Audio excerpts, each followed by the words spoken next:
ẹ wá bá wa jó ẹ wá bá wa jó ẹ wá bá wa jó ẹ wá bá wa jó ìyá wa ń sọjọ́ bí ẹ wá bá wa jó olórí ló ń sọjọ́ bí ẹ wá bá wa yọ̀ ẹ wá bá wa jó ẹ wá bá wa jó ẹ wá bá wa jó ẹ wá bá wa jó ìyá wa ń sọjọ́ bí ẹ wá bá wa jó olórí ló ń sọjọ́ bí ẹ wá bá wa yọ̀. ọlọ́jọ́ ń kájọ́ olóṣù ń ka oṣù ọlọ́dún ń ka ọdún rẹ̀ òní ọjọ́ kẹrìndínlógún oṣù kejì tó jẹ́ àyájọ́ ọjọ́ tí wọ́n bí ìyá wa olórí Rachel Olúṣọlá Àkànní aya kábíyèsí ọlọ́pẹ̀tẹ̀ ọ̀fọ̀pẹ̀tẹ̀ land nípínlẹ̀ Ọ̀ṣun. mo kí yín pé ẹ kú oríire ìyá wa ọlọ́jọ́ bí ó ilé lẹ bá wọ ẹ wò ta yàrá lẹ bá wọ ẹ wọ ẹ̀dẹ̀ ẹ̀yìnkùlé lẹ bá wọ ẹ wọ kankan lé èmi àgbàlẹ̀ akéwì ń kí yín pé ẹ kú ọdún òní o ṣèbọ́dọọdún làárọ̀ rógbó ọdọọdún làárọ̀ àwùsà ọdọọdún làárọ̀ mọ́bì lórí àtẹ ọdọọdún làwọlé yín á máa lékún láṣẹ Elédùmarè ọba ṣèbí pẹ́pẹ́pẹ́ ní sọmọ́wúlé àárọ̀ àtẹ̀pẹ́ ẹlẹ́sẹ̀ ń tẹ̀nà láyé ká ẹ pẹ́ ká ẹ gbó ká ẹ tọ́ lórúkọ Jésù Kristi ọba ìtarùkù ní sáwó tarùkù o ìtarùkù ní sáwó tarùkù ìtarùkù tátáátá adífá fúngbà lọ́jọ́ tìgbà ń sáwó ròde Ọ̀yọ́ lọ́jọ́ ọjọ́ sí ìgbárùlá ìgbárùkàn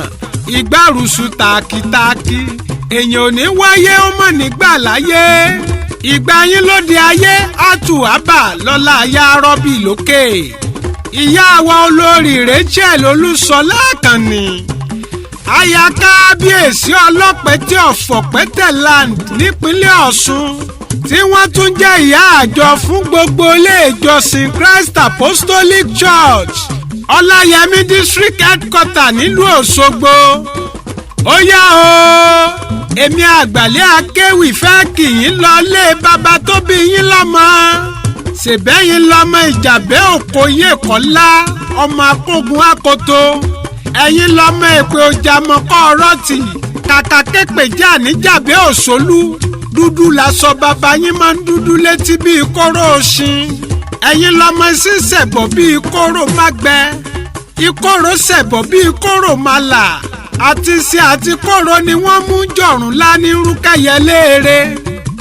ọmọ ìṣesí mbàlà máa dèrè ẹ̀yin lọ́mọ ìṣesí mbàlà máa dòtò òpòrò ẹ̀yin lọ́mọ ìṣesí mbàlà máa dìgbòdó ìjàbẹ́ òṣòlù ni wọ́n pe oríkì ilé bàbá tó bí yín lọ́mọ. ó yá o èmi àgbàlẹ̀ akéwì fẹ́ sáré délé Olúkòyí nílé ìyá tó bí yín lọ́mọ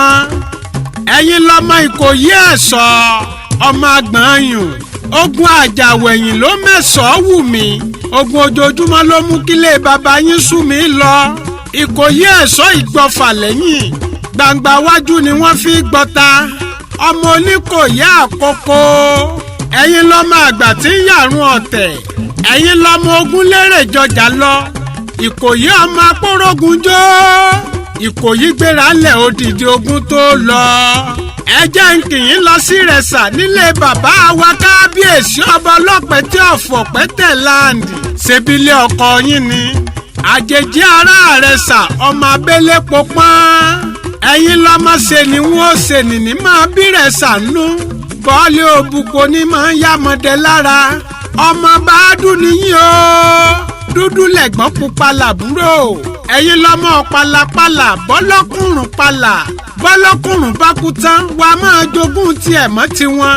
ẹ̀yin lọ́mọ agúnyán pupa fàlejò pupa lórí ẹni pupa bí bàbá tí wọ́n bá ń pọ́n bẹ nírẹ̀sà lé